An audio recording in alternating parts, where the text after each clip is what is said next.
Did you know that every single picture-taking opportunity offers no less than 6 and possibly 7 correct exposures?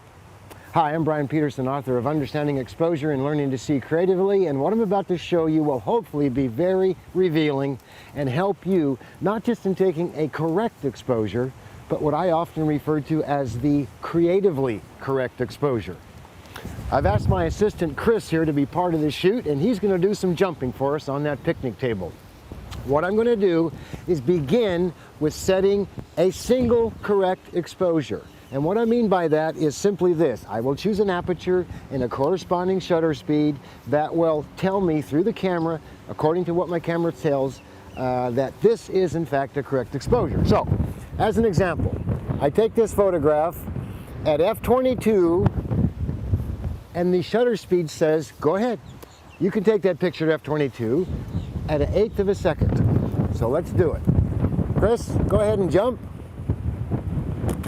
Now, what I'm going to do is take another correct exposure, in this case at f/16. And in order to keep the exposure constant, I have to readjust my shutter speed.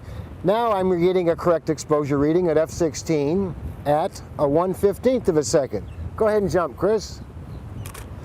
And so on. I'm now going to f/11. My new shutter speed is a 30th. Jump. I go to f/8. My new shutter speed is a 60th. Jump. I go to 5.6. My new shutter speed is a 1/125th. Jump. I now go to f/4. My new shutter speed is a 2/50th. Jump. And finally, in this particular case, I can go to 2.8 and I get a shutter speed of a 1/500th of a second. Jump.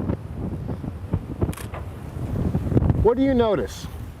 The first thing you'll notice is that every single one of these exposures is correct. That is to say, their quantitative value is exactly the same. However, the visual effect is radically different. Clearly, when we shot the picture at f/22 at 1/8, Chris is ghosted, a blur. Versus photographing it at f/28 at a 500th of a second, Chris is razor sharp frozen action. Why do you need to know this? Simply because when you approach any given scene, you have to ask yourself, does this scene provide any motion-filled opportunities to freeze action or to imply motion? If not, then shutter speed is not a primary concern. If, on the other hand, the scene presented before you provides opportunities for tremendous depth of field or no depth of field, again, that's a choice you have to make.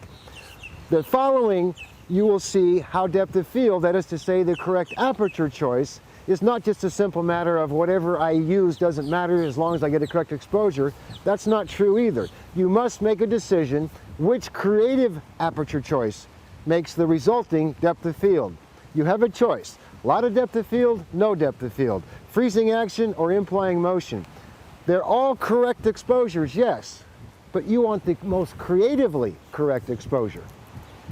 Until next time, this is Bryan Peterson saying, keep shooting.